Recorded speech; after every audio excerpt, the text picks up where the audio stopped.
Hai Sobat Moto, balik lagi di channel Adenu Moto. Di video kali ini kita akan coba mereview salah satu kamera yang cukup lama keluarnya, tapi apakah masih worth it untuk 2021, terutama untuk dunia wedding fotografi ya. Setelah yang satu ini.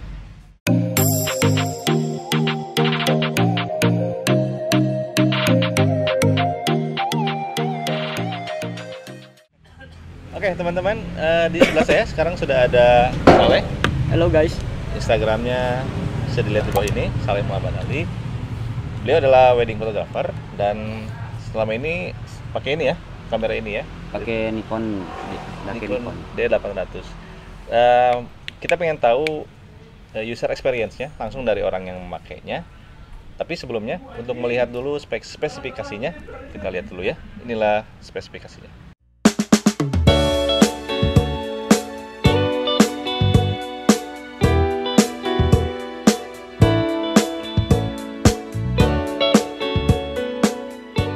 Oke, teman-teman, pengen tahu nih kelebihannya dari D800 ini apa?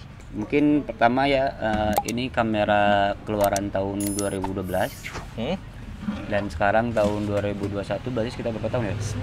9 tahun. 9 tahun ya, 9 tahun. Wow, Dengan umur 9 tahun lumayan loh.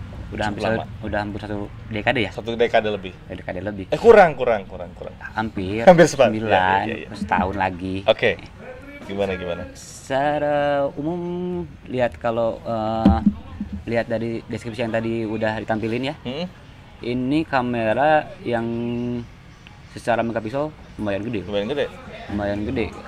36 megapiksel. 36 megapiksel dan kalau rata-rata kamera sekarang kan cuma 24 ya kebanyakan ya. Betul. Kebanyakan ya. Secara keunggulan jelas megapiksel adalah salah satu keunggulan di kamera ini. 36 megapiksel untuk kamera di tahun 2012 yang sekarang udah hampir 9 tahun masih sangat terpakai sih. Masih sangat terpakai. Keunggulannya dari kamera dengan megapiksel gede, pertama detail banyak lebih ketangkap. Detailnya lebih ketangkap banyak. Terus kita kalau mau nge-cropping juga tidak terlalu takut megapikselnya jadi kecil. Karena ya kalau misalnya ini kan dia bisa main kalau full areanya itu 36 megapiksel, ada juga bisa crop factor di 1,3. Terus ada dia bisa jadi kamera, misalnya kita pengen ngambil DX-nya doang, dia sekitar jadi 16 megapikselan ya. Gitu. Jadi ya sangat fleksibel gitu. Ketika misalnya kita punya lensa, anggap aja kita punya lensa 50. Ambil 50 kan. Berat kita pengen jaraknya agak dekat, ya udah diubah aja tuh ke DX-nya. Ke crop factor-nya ada settingan ini, settingan crop factor jadi sekitar 16 megapiksel ya. Ini masih cukup deh. Dan itu masih cukup karena dia awalnya memang gede ya. Awalnya gede. 36. Jadi kita ya lebih fleksibel sih. Kenapa tuh keunggulan dari si kamera dengan megapiksel gede. Terus kalau kita motret juga mau dicetak segede apapun juga masih aman banget. Aman banget. Ya baligo 2 meter 3 meter masih aman. Kalau mau mau bikin baligo buat pencalonan, kamera ini masih sangat bisa dipakai, Bu. Itu salah satu keunggulannya ya. Megapiksel yang cukup besar, 36 megapiksel. Ada lagi? Area fokusnya lumayan banyak. Dia itu udah dengan teknologi 51 titik fokus dengan pendeteksi wajah. Jadi misalnya kalau ya dengan teknologi sekarang kan udah biasa kan kalau autofocus dia ngedeteksi wajah gitu ya. Itu dia kamera ini udah ada dan sudah ada dan udah bagus. ISO juga standar sih, kalau ISO dia dari 100 sampai 6400 bisa extend sampai 25.000 extended. Untuk layar dia lumayan gede, 3,2 inch. 3,2 inch ya. Lumayan sih, cukup besar juga ya. Tuh, dan ini salah satu keunggulan dari kamera ini adalah shutter. Kalau kamera DSLR kan orang banyak ngitung tuh shutter count-nya berapa. Ini ketahanannya karena udah termasuk ke lini kamera profesional. Dia sampai 200.000 kekuatannya, tapi pada kenyataannya banyak sih, malah lebih dari lebih sampai 500.000 juga ada sih, tergantung perawatan. Karena ya perawatan kamera itu emang harus dirawat, nyimpannya jangan sembarangan. karena saya biasanya suka ada kalau sembarangan suka ada Jamur ya. jamur gitu, makanya ya guys kalau menyimpan kamera itu harus di dry box. Salah satu tips juga ya. Oke, jadi salah satu informasi juga, kamera yang dengan tipe D 800 sekian itu sudah masuk kategori profesional ya. Udah teman profesional lininya.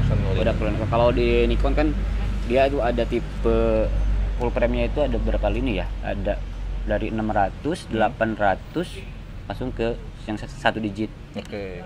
Ini di bawahnya satu digit emang diperuntukkan, sebenarnya banyak peruntukan buat karena megapikselnya gede. Ini tuh kamera diperuntukkan kayak buat motret kebutuhan baligo, iklan. Okay. Waktu awal keluarnya itu emang diperuntukkan buat itu karena megapikselnya gede. Gitu. Lebih ke kebutuhan komersial juga masih bisa. Komersial ya? masih kuat, masih kuat.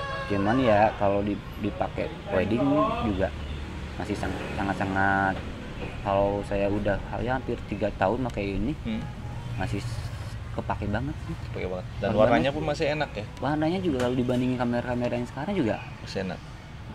Bukan enak lagi, Pak. Kalau saya pribadi pakai dengan saya juga kamera lain saya bandingin masih wah, enak lah. Masih enak ya. Enak lah. Oke. Dan saya juga sering lihat hasil warnanya memang masih sangat-sangat cukup terutama di skin tone ya. Skin tone masih enak. Karena dia juga punya dynamic range-nya gede. Ya. Jadi lebar gitu. Kita mau ngeditnya juga mau narik kanan kirinya itu karena dimensinya dynamic range-nya gede. Jadi lebih enak. Ya. Jadi dynamic range-nya juga cukup enak ya naikin turuninnya. Naik turunnya itu. Ada lagi kelebihannya masalahnya? Itu sih kalau kata saya kelebihannya. Itu ya. Oke, jadi tadi megapikselnya cukup gede. Ini juga bodinya sudah weather shield ya? Udah, oh iya. Weather shield ya. Jadi kalau kehujanan pas ketika wedding ya tidak boleh takut. Tidak boleh takut. Mau dibawa ke hutan-hutan juga nggak takut, Pak. Asal tidak disemplungin ke laut. Ya jangan ya. Sekarang mungkin kekurangannya ya? Kekurangannya sih kurang dikit. Pertama berat kameranya. Berat tentu karena DSLR berat. Itulah kenapa orang-orang sekarang banyak pindah ke mirrorless karena DSLR itu berat ya. Fitur buat motret pakai live view-nya juga kalau saya kalau nggak mepet banget tidak terlalu bagus buat pakai karena dia pasti namanya tuh responnya masih lambat buat live view-nya apalagi untuk yang sering terbiasa dengan mirrorless yang melihat di LCD mungkin agak harus ini dulu ya penyesuaian lagi. Terus itu balik lagi orang sih biasanya gitu. Kalau kekurangannya minim sih dari ya itu balik lagi ke personal experience dari kebiasaan. Tapi kalau mungkin dari segi gambar ini kamera tahun 2012 dan sekarang tahun 2021 5 tahun itu masih bisa dipakai. Itu dan ini kamera yang kasarnya bisa dibilang fotosentris Pak. Karena fitur videonya juga kelemahannya juga itu ya. Fitur videonya standar nggak kayak sekarang yang udah ada teknologi S-Log dan ini belum ada. Ini kameranya dia fotosentrik ya. Dia paling maksimal itu di video itu Full HD dengan 30 fps. Kalau 60 fps-nya itu cuman di SD doang. Ya? Dan autofokusnya kalau mau pakai ini harus manual. Kalau buat video ya. Kalau autofokusnya dipakai autofokus di video nggak rekomen. Jadi untuk video orang video mikir dulu deh untuk kalau mau beli kamera ini ya. Ini cuman kalau saya ini kalau buat motret, moto ini masih rekomen. Kalau buat video kurang. Tapi kalau misalnya video-video buat kayak review yang stand gitu itu masih bisa dipakai sih, cukup. Standar masih cukup. Cuma ya emang karena megapikselnya gede dan diperuntukkan buat foto sih ini. Peruntukannya buat foto. Oke. Ada lagi masalah kekurangannya ya ada satu lagi sih kurangannya kalau misalnya motret di kondisi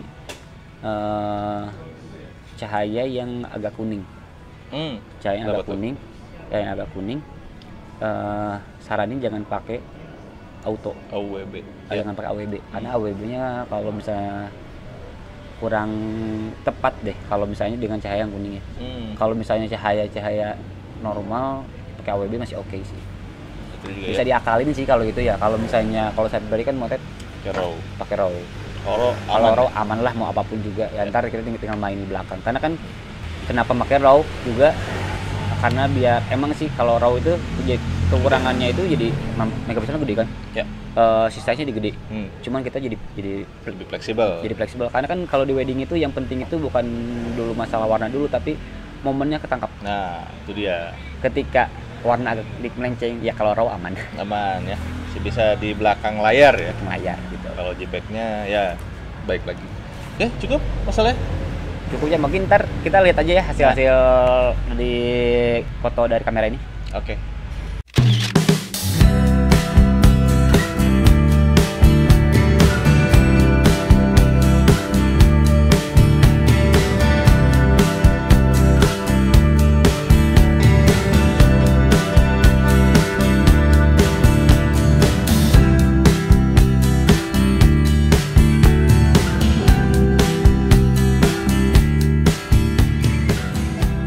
Oke teman-teman, cukup sekian dari kami video untuk kali ini.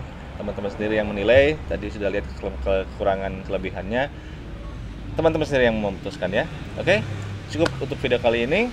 Jangan lupa untuk subscribe, like dan komen ya. Barangkali ada yang pernah pakai juga, boleh di komen di bawah. Oke.